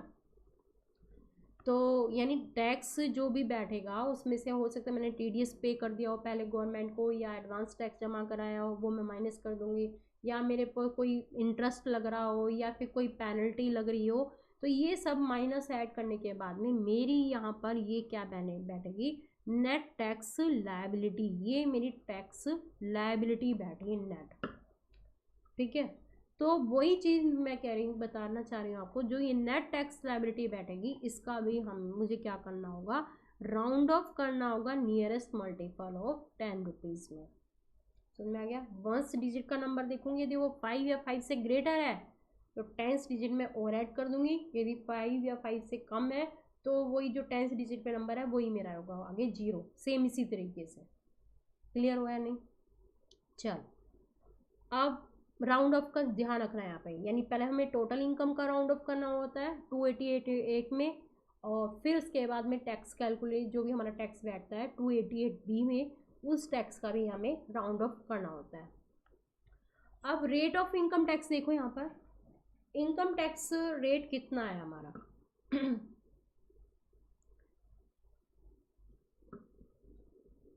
इंडिविजुअल के केस में। अब अंडर एज ऑफ 60 ईयर्स, यदि 60 साल की, अंडर एज 60 साल के नहीं है, अंडर एज ऑफ 60 ईयर्स है, यानी 60 साल के नहीं है, अभी 60 साल से कम के हैं। ठीक है, तो उस वाले केस में क्या है, यानी अप टू 2.5 लाख, 2.5 लाख तक की इनकम पूरी एग्जाम्प्ट है, यानी कोई टैक्स नहीं है, नील। 2,50,000 10 से लेकर 10 इसलिए बोला है, देखो यदि मेरी इनकम 2,50,000 सॉरी इतनी 1 रुपये भी हुई तो ये मेरी टोटल इनकम हुई, और टोटल इनकम का मैंने बोला राउंड ऑफ करना है। राउंड ऑफ करूँगी तो मैं कितना बैठेगा यहाँ पे, 2,50,000 ही बैठेगा। यदि मेरी इनकम कितनी हुई, 2,50,000 4 रुपये हुई, इसका मैं राउंड ऑफ करूँगी तो इसका भी राउंड ऑफ मेरा कितना आएगा, यही आएगा। अच्छा, यदि मेरी इनकम कितनी हुई, इतनी हुई, इसका मैं राउंड ऑफ करूँगी तो इसका राउंड ऑफ करती हूँ तो मेरे कितनी बैठती है इनकम, मेरी बैठेगी इतनी। राउंड ऑफ करने पे तो यही बैठेगी ना, 5 हुई या फिर 6 हुई या फिर 7 हुई या फिर 8 हुई या 9 हुई, 1 डिजिट के उस पर है ना, इन पाँचों में से कोई सा भी नंबर हुआ तो मेरी राउंड ऑफ करके 2,50,000 10 रुपीज़ होगी, तो इसलिए यहाँ पे 2,50,000 10 रुपीज़ है। अब यहाँ पे लोग कहते हैं यदि किसी भी पर्सन की इनकम 2,50,000 इतने, आप मोटा मोटा कंफ्यूज नहीं होना, आप सीधे सीधे लिखना 2.5 लाख तक हमारी एग्जाम्प्ट है, और यदि 2.5 लाख से लेके 5 लाख तक के, तो हमारा रेट इनकम टैक्स का कितना है 5%। 5 लाख से ज़्यादा है लेकिन 10 लाख से कम है, तो हमारा टैक्स रेट कितना होगा 20%। और यदि 10 लाख से ज़्यादा इनकम, तो हमारा टैक्स रेट कितना होगा 30%। अब इसको मैं थोड़ा सा एक एग्जांपल के थ्रू समझाना चाहूँगी आपको।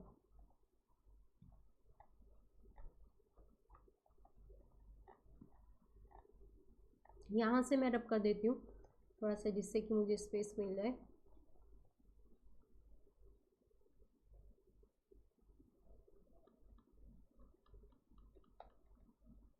मेरे साथ में आप लोग भी रजिस्टर में लिख लेना, नोट डाउन कर लेना इसको। बाकी मैं आपको एक पीडीएफ दे दूँगी क्वेश्चन आंसर्स के, उसके क्वेश्चन सोल्व करना आप। देखो, मान लिया किसी भी पर्सन की, मैं कहती हूँ यहाँ पे इनकम,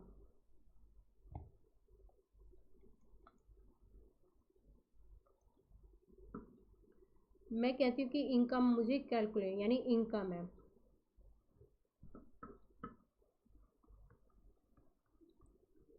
इनकम कितनी है, फर्स्ट क्या है मेरी इनकम है, यहाँ पर मैं कह देती हूँ 3 लाख है, 3 लाख मेरी इनकम है। दूसरा केस मैं कहती हूँ कि मेरी जो इनकम है 2.5 लाख है। थर्ड केस मैं कहती हूँ कि मेरी जो इनकम है वो कितनी है 4,90,000 है, ठीक है। फोर्थ केस मैं कहती हूँ कि मेरी इनकम कितनी है 8 लाख है। फिफ्थ केस मैं कहती हूँ कि मेरी जो इनकम है वो 12 लाख है पूरे साल में, ठीक है, पर एनम। अलग अलग मेरे केसेस हैं, या 5% लगा लो, A B C D E, कैसे भी समझ लो, ठीक है। अब मैं ए पर्सन की इनकम कैलकुलेट करती हूँ, ए की मैं कैलकुलेट करती हूँ, तो कैसे होगा देखो, स्लैब हमारा वही रहेगा 2.5 लाख तक, 2.5 लाख तक एग्जाम्प्ट, 2.5 लाख से लेकर 5 लाख तक हमारा रेट कितना है 5%। अब यहाँ पे देखो ये जो 3 लाख है इसके बीच में फॉल हो रहा है, तो मैं क्या देखूँगी 3 लाख का 2.5 लाख तक तो एग्जाम्प्ट है। अब 2.5 लाख से लेके 3 लाख, 3 लाख की इनकम है ना, 3 लाख की इनकम है, तो इसका डिफरेंस देखोगे 3 लाख से 2.5 लाख तक का डिफरेंस कितना हुआ 50,000, तो 50,000 का 5% कितना हो गया, निकाल लो इसको, 2500 कितना हो गया, यही हो गया ना, 50 लाख का 50,000 का 5%, ठीक है, 2500 रुपये ये मेरी टैक्स लायबिलिटी बैठेगी। अच्छा, अब यदि मेरी इनकम कितनी है 2.5 लाख, तो 2.5 लाख तक की तो मेरी एग्जाम्प्ट ही है, तो ये तो मेरी पूरी पूरी एग्जाम्प्ट हो गई। इस वाले केस में 2.5 लाख तक की तो मेरी एग्जाम्प्ट है, फिर 2.5 लाख से लेकर लिमिट कितनी है मेरी 5 लाख तक की होनी चाहिए, लेकिन मेरी ये 4,90,000 है ना यहाँ पे। तो अब मैं इनका डिफरेंस देखूंगी, 4,90,000, ये इस रेट पर कितना लगेगा 5%, 4,90,000 से लेकर 4,90,000 से में से 2.5 लाख माइनस करो, कितना हो गया यहाँ पे 2,40,000, और उसका 5%, और उसका 5%, जो भी अमाउंट आएगी 2,40,000 इंटू 5% निकालो इसका, जो भी आएगी वही मेरी टैक्स लायबिलिटी बैठेगी इंटू 0.05, वो निकाल लेना आप लोग भी। ये आ गया मेरा 12,000 का टैक्स बैठ गया यहाँ पर, ठीक है। अब देखो यदि 8 लाख तक की इनकम है, 8 लाख तक की इनकम है, उस वाले केस में क्या होगा 2.5 लाख तक तो मेरी एग्जाम्प्ट है, 2.5 लाख तक तो मेरी एग्जाम्प्ट है, 2.5 लाख से लेकर 5 लाख तक मेरी क्या रेट लगेगा, 5%। और 5 लाख से लेकर ये 8 लाख है, वैसे तो 10 लाख तक मेरा कितना रेट है यहाँ पे, 20%, यही होगा। अब देखो 5 लाख में से 2.5 लाख में माइनस कर दूंगी तो कितना हुआ, 2.5 लाख। 2.5 लाख का 5% निकालो, 2.5 लाख का 5% कितना हो गया, 12,500। ठीक है, 2.5 लाख का 5% 12,500 हो गया। फिर 8 लाख में से 5 लाख माइनस करा तो कितना हो गया, 3 लाख। 3 लाख का 20%, 3 लाख का 20% निकालो इंटू 0.20, कितना हो गया यहाँ पे, 60,000। तो मेरा 8 लाख की इनकम पे टोटल टैक्स लायबिलिटी जो बैठेगी वो कितनी होगी यहाँ पे, 72,500। अभी मैंने ये टैक्स बताया, अभी मेरी इसमें सेस भी लगना है। ठीक है, ये मैंने टैक्स बताया, अभी टैक्स की अमाउंट, अभी इसमें मुझे सेस भी जोड़ना है, अभी बताऊंगी टैक्स सेस कैसे लगेगा। अच्छा, अभी यदि फिर मेरी इनकम कितनी है, 12 लाख है, 12 लाख में वही 2.5 लाख तक की मेरी एग्जाम्प्ट हो गई। फिर 2.5 लाख से लेकर 5 लाख तक कितनी इनकम है मेरी, कितना टैक्स लगेगा, 5%। कितने का डिफरेंस हो गया, 2.5 लाख। 2.5 लाख का 5% कितना हो गया, 12,500। फिर 5 लाख से लेकर 10 लाख की इनकम, इसका डिफरेंस पर मुझे कितना टैक्स लगेगा, 20%। और 10 लाख से ऊपर जितनी भी मेरी इनकम है, यहाँ पे 12 लाख है तो 12 लाख, देखो अब यहाँ पे 5 लाख में से 2.5 लाख माइनस के तो 2.5 लाख पे 5% के बेस पर मेरा टैक्स की लायबिलिटी ये बैठ गई। 10 लाख में से 5 लाख माइनस के तो 5,000, और सॉरी 5 लाख, 5 लाख का 20% मेरी टैक्स लायबिलिटी कितनी बैठ गई, 1 लाख। फिर 12 लाख में से 10 लाख कितना डिफरेंस हुआ, 2 लाख। 2 लाख पे कितने रेट पर, 30% के बेस पर। 2 लाख का 30% निकाल लो यहाँ पर, फटाफट निकाल लो भैया, इंटू 0.30, ये मेरा हो गया यहाँ पे 60,000। तो मेरी इसमें जो टैक्स बैठेगा वो बैठ गया यहाँ पर 1,72,500। ठीक है, सेस और ऐड कर देंगे, सेस जो हमारा होगा जो @ 4%। 4% किसका, टैक्स पर, यानी जो भी टैक्स बैठा है सेस जो लगेगा @ 4%, टैक्स मतलब सेस @ 4% ऑन टैक्स, यानी ये जो टैक्स है 1,72,000 का, इस पर मेरा सेस और लगा लो 1,72,500 का 4%, 6,900, ये टोटल मेरा टैक्स लायबिलिटी बैठेगी। ऐसे इसमें 72,500 इंटू 0.04 का मैंने लगाया यहाँ पे 2,900, तो इसमें ऐड कर देंगे, ये मेरी टैक्स लायबिलिटी बैठेगी। ठीक है, हर किसी में सेस ऐड होगा, सेस हर किसी में प्लस सेस जहाँ पे भी हमारी बैठी है यहाँ पे @ 4%, यानी 12,000 का 4% हम इसमें और ऐड कर देंगे। इसी तरीके से यहाँ पर हमारी 2500 है, इसमें भी हमें सेस और ऐड करना होगा @ 4%। तो इस तरीके से हमारी टैक्स की अमाउंट निकलती है। क्लियर हो गया? कोई भी खैर डाउट हो तो आप मुझे व्हाट्सएप कर देना, फिर दोबारा से मैं समझा दूँगी। तो इस तरीके से हमारा ये टैक्स कैलकुलेशन होती है।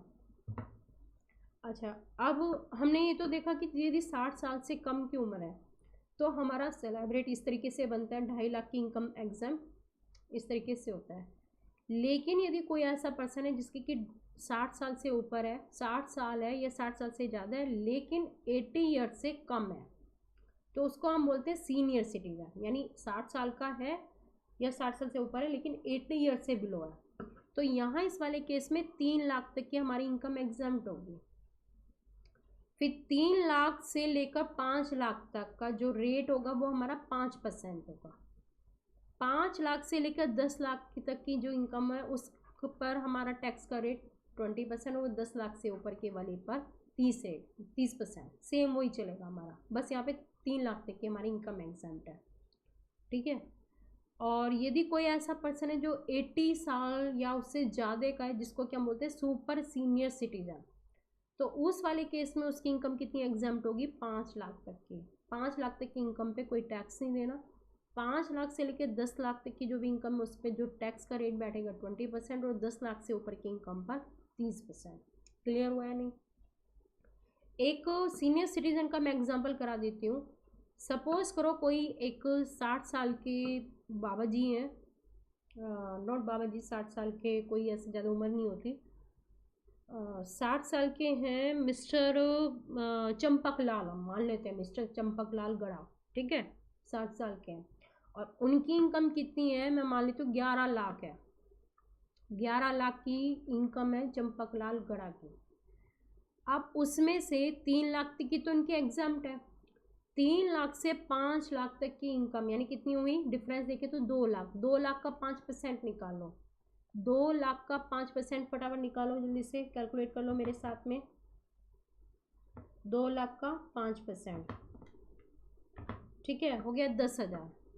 तो 10,000, फिर उसके बाद 5 लाख से 10 लाख का डिफरेंस निकालो, 5 लाख, 5 लाख का 20% हो गया 1 लाख।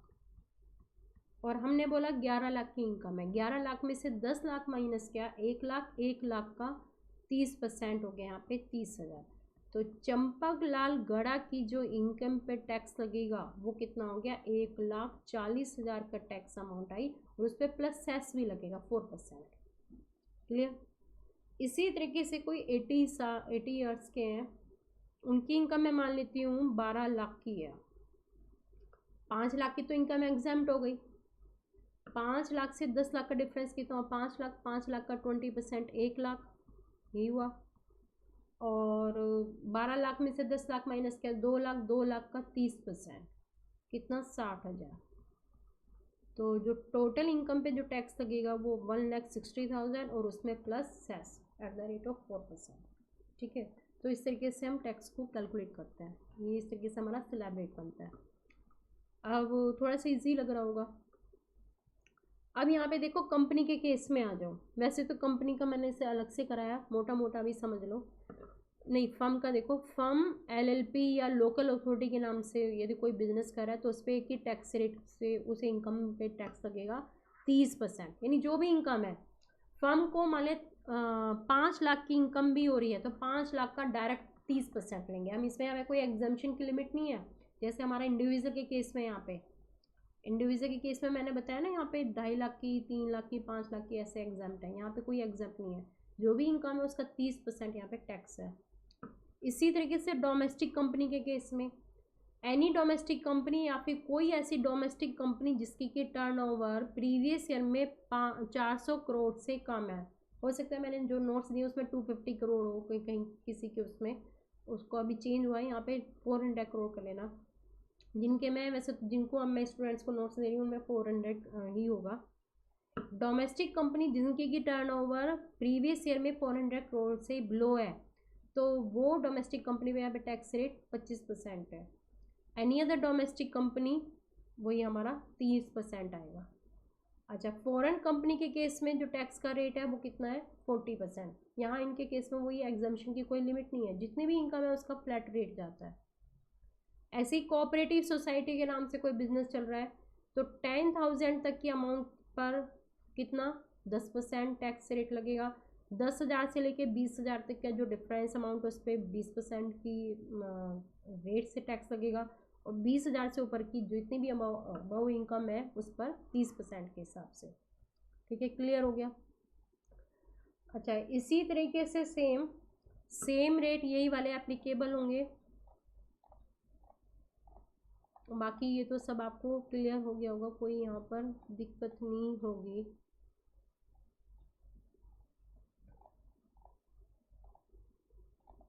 ऊपर के हम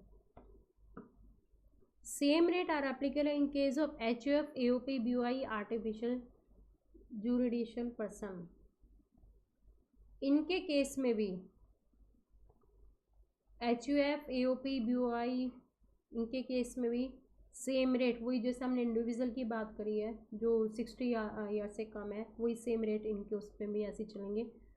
थोड़ा सा वो चीज़ चलो मैं लास्ट में बताऊंगी आपको। एओपी के केस में थोड़ा सा डिफरेंट हम कर लेते हैं। Specify royalty fees for rendering technical service, कोई रॉयल्टी या फ़ी मिल रही है टेक्निकल सर्विस के केस में, तो यहाँ उन पर टैक्स रेट कितना है 50%, जो भी फीस है उसका 50%, या कोई और अदर इनकम है तो यहाँ पे इस वाले केस में 40% है। ठीक है।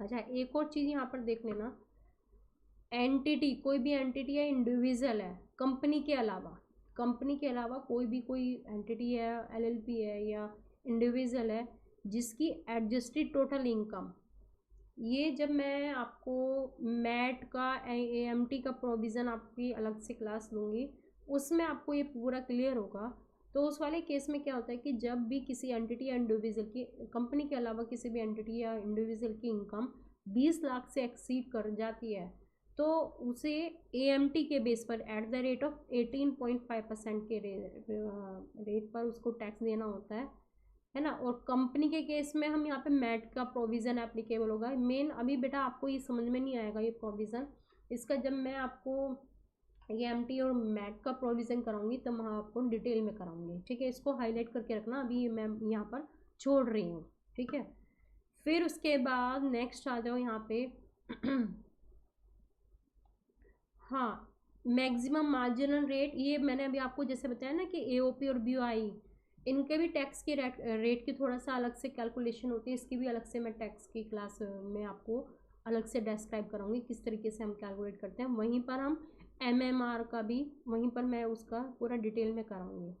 ठीक है, इस वाले पोर्शन को आप लोग अभी छोड़ दो, यहाँ पे ये वाला जो पोर्शन है इसको ये मैं बाद में डिटेल में अलग से क्लास में कराऊँगी। अच्छा, फिर उसके बाद नेक्स्ट आ जाओ यहाँ पर सरचार्ज पर।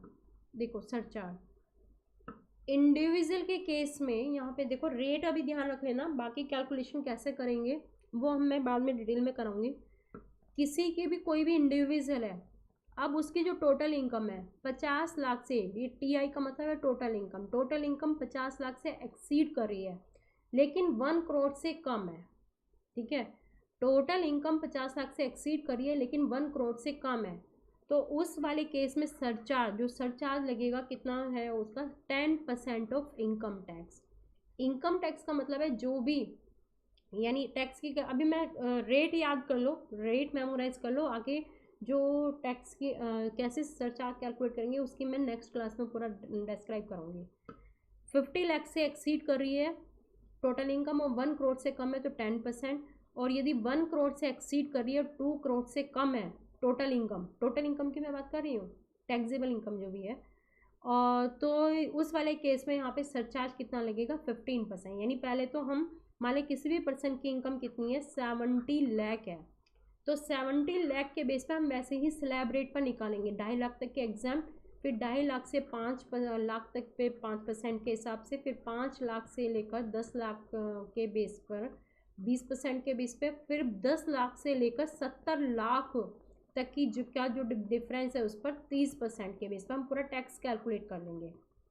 ठीक है, जो टैक्स आएगा फिर उस पर वही उस पर हम फिर क्या देखेंगे, यहाँ पे सरचार्ज देखेंगे जो भी टैक्स आया।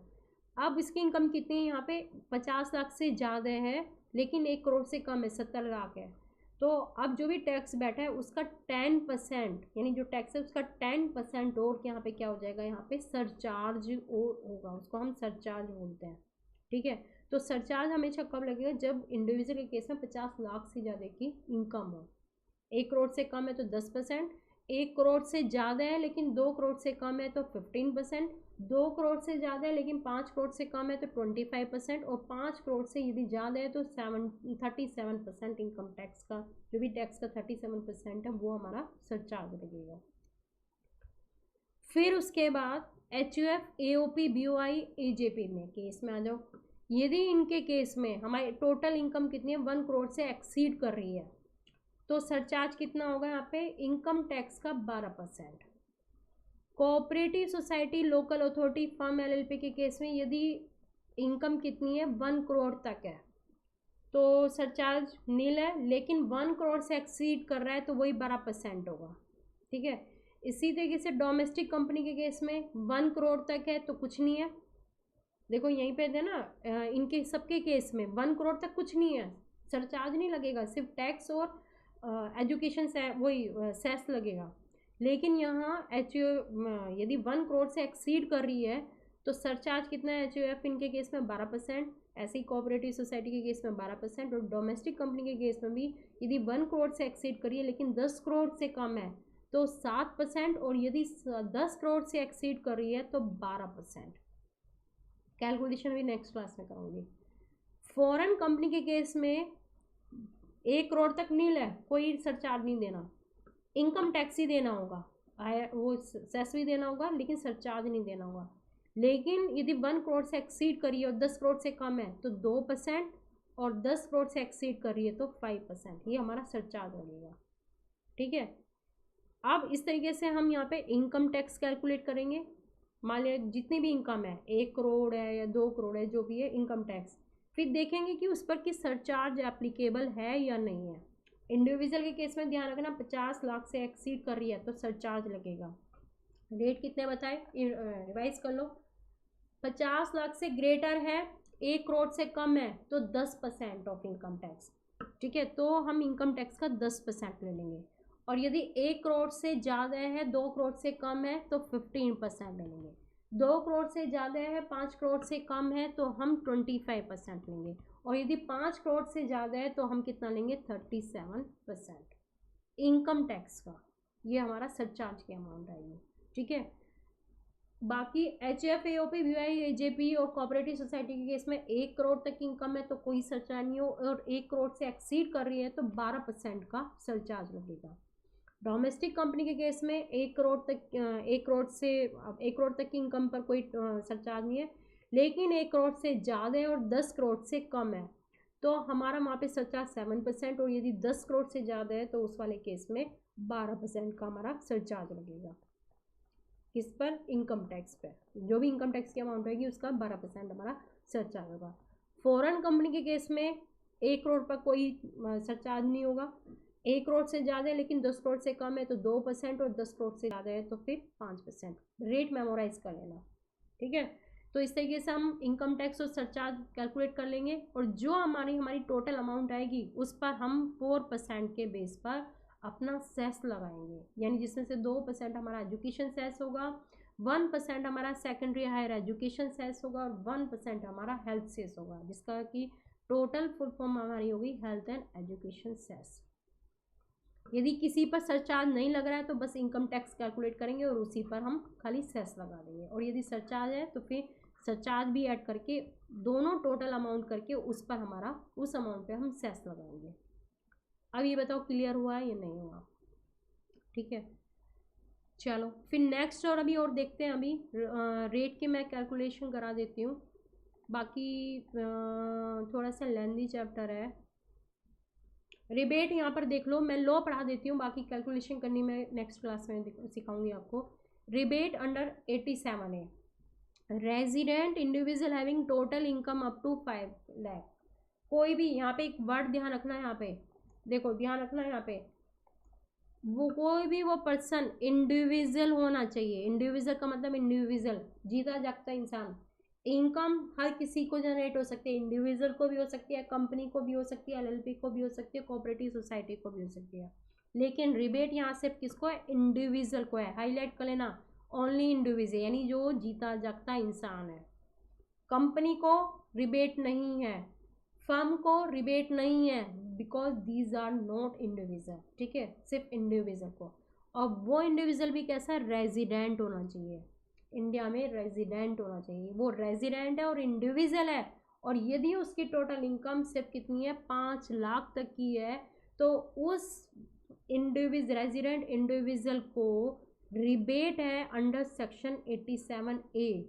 ध्यान रख लेना, मोस्ट इम्पोर्टेंट है, मोस्ट इम्पोर्टेंट है। ठीक है, तो इनकम टैक्स यहाँ पर कितना बैठेगा, मान लिया 5 लाख तक की जो भी इनकम है, तो 5 लाख तक की इनकम पे जो भी टैक्स बैठता है ऑन टोटल इनकम, हम कह रहे हैं कि 5 लाख तक की इनकम है, जो भी टैक्स बैठता है तो हम उसका टैक्स कैलकुलेट करेंगे।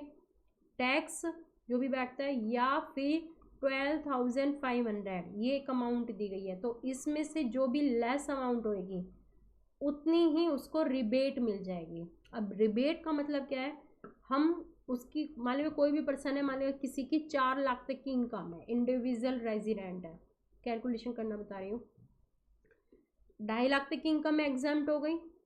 2.5 लाख से लेकर 4 लाख तक का डिफरेंस कितना हुआ यहाँ पे, 1,50,000। 1,50,000 का 5% निकालो यहाँ पे, 1,50,000 का 5% कितना हो गया, 7,500 की टैक्स बैठ रहा है यहाँ पे, यही तो टैक्स बैठ रहा है। तो ये वाली अमाउंट या फिर 12,500, विच एवर इज लेस कौन सी अमाउंट है ये, तो ये उसको टैक्स ये बैठ रहा है और यही उसको रिबेट मिल जाएगी। तो इसी में से ये रिबेट माइनस करने के बाद में कितनी टैक्स लायबिलिटी बैठी है, 0। अब यहाँ पे देखो किसी की इनकम 5 लाख तक की है, 5 लाख तक की इनकम पे टैक्स कितना बैठेगा, 2.5 लाख तक की इनकम एग्जाम, 5 लाख से 2.5 लाख तक का डिफरेंस निकाल तो 2.5 लाख, 2.5 लाख का 5% कितना हो गया, 1 lakh, sorry sorry sorry 2.5 lakh से 5 लाख का डिफरेंस कितना हुआ, 2.5 लाख, 2.5 लाख का 5% कितना हुआ, 12,500, 12,500 हुआ ना यहाँ पर, अरे भैया कंफ्यूज कर देते हो, 2.5 लाख का 5% 12,500, ठीक है, 12,500 ये हमने टैक्स कैलकुलेट, या फिर अमाउंट है 12,500 विच एवर इज लेस, वही तो 12,500 टैक्स बैठा है और उसी में से हमने रिबेट ले लेंगे 12,500 की, तो हमारा इस तरीके से टैक्स उस पर्सन को कितना बैठ जाएगा, नील, 0। तो अब कहने का मतलब क्या है कि यदि किसी भी पर्सन की इनकम 5 लाख तक की है, वो पर्सन कैसा है, इंडिविजुअल है और रेजिडेंट है, तो 5 लाख तक की इनकम पे समझ लो उसे कोई टैक्स नहीं देना, क्योंकि 5 लाख तक की इनकम पे यदि हम टैक्स कैलकुलेट करते हैं स्लैब के बेस पर, तो टैक्स कितना बैठता है, 12,500, और फिर वही अमाउंट की हम रिबेट ले लेंगे 87A में, ठीक है, हमें रिबेट मिल जाएगी, उतनी की हमें रिबेट मिल जाएगी, तो हमारी टैक्स लायबिलिटी कितनी बैठ जाएगी, 0 बैठ जाएगी। क्लियर हो गया नहीं, चलो अभी तक की क्लास हम यहीं तक ही रखते हैं, बाकी फिर नेक्स्ट क्लास में मिलते हैं। नेक्स्ट क्लास में मैं मार्जिनल रिलीफ वगैरह ये सब चीज़ें कराऊंगी आपको, ठीक है। आज तक की क्लास हम यहीं तक ही रखते हैं। चलिए फिर पढ़ते रहिए, रिवाइज करते रहिए, फिर मिलते हैं नेक्स्ट क्लास में, ले तब तक के लिए बाय।